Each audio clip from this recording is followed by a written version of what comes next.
En matière de littérature de fantasy, les sagas cultes ne manquent pas. Celle qui nous intéresse aujourd'hui se nomme les Chroniques de Crondor.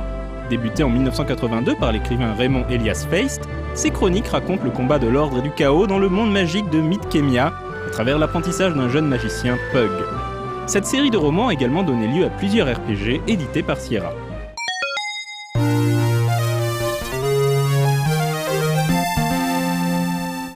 Dynamix est un développeur sans doute plus connu aujourd'hui pour des jeux d'action comme Tribes ou Red Baron. Dans les années 90, le studio était l'un des développeurs phares de l'écurie Sierra et travailla sur quantité de genres, stratégie, aventure, puzzle games et bien sûr jeux de rôle.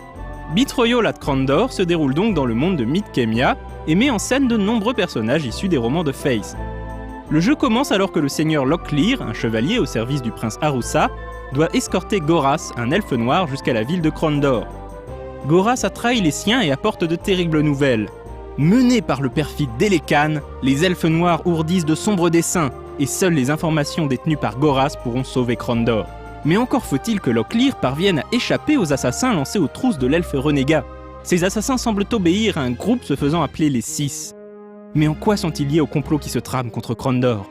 Le scénario de Betrayal at Crondor, l'un des gros points forts du jeu, fut écrit par les designers Neil Holford et John Cutter, qui signèrent également les très nombreux textes du jeu.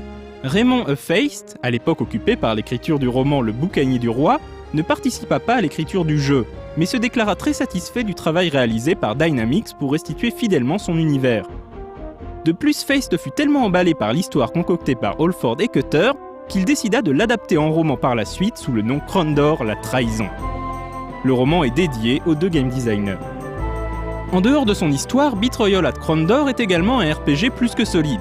Le titre se déroule principalement en vue à la première personne et fut parmi les premiers jeux de rôle à proposer un environnement en 3D temps réel.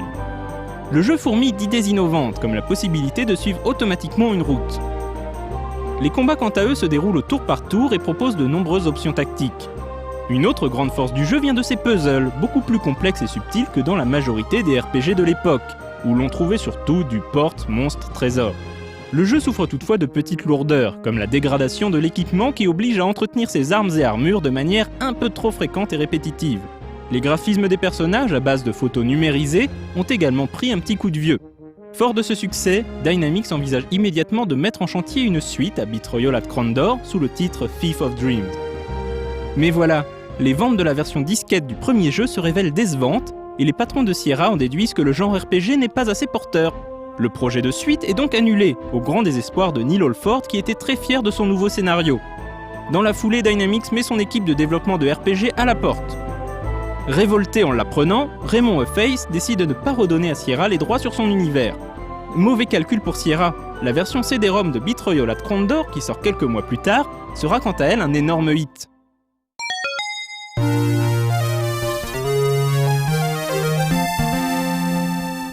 Réalisant qu'ils se sont plantés, les patrons de Sierra décident finalement de donner une suite à Betrayal at Crondor, mais sans l'équipe de développement du premier jeu, et sans pouvoir utiliser le monde de Mythkemia.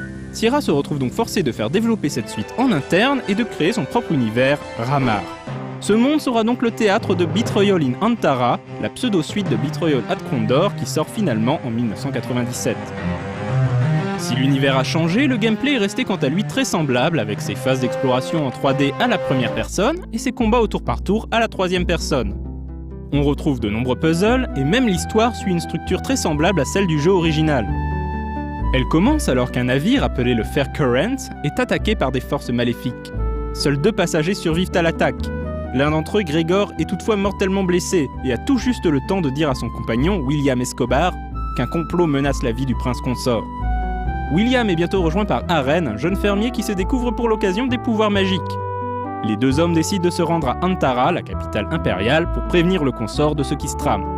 Si on sent une volonté évidente des développeurs de Sierra de respecter la formule initiée par Betrayal at Crondor, Betrayal in Antara se révélera une déception pour les fans du premier jeu. L'univers n'a évidemment pas la richesse de celui de Feist, l'intrigue est décousue, le jeu trop linéaire, et surtout il accuse un retard technique impardonnable. Non seulement le moteur de Betrayal at Crondor accuse son âge, mais en plus le titre a été optimisé pour tourner sous Windows 3.1.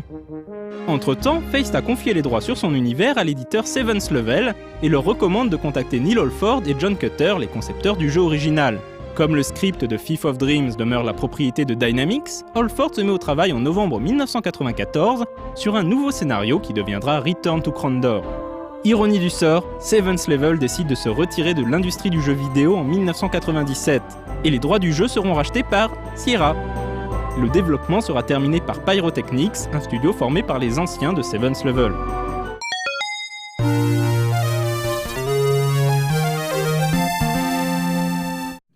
Return to Krondor débute dans la fameuse cité et place cette fois-ci le joueur dans la peau de l'écuyer James. James est chargé par le prince Harusa d'accueillir Jezara, disciple de Pug devenue la nouvelle magicienne de la cour.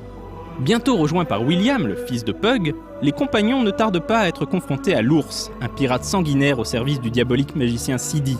Sidi convoite la larme des dieux, le plus puissant artefact de Mythkemia.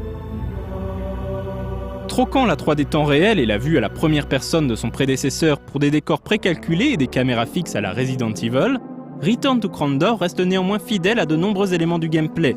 On retrouve donc des combats au tour par tour, avec de multiples options et possibilités tactiques, et des puzzles lorsqu'il s'agit par exemple de crocheter la serrure d'un coffre. Sans être aussi culte que l'original, Return to Krondor reste un RPG soigné doté d'une histoire plaisante. Là encore, Feist en tirera un roman baptisé La Larme des Dieux.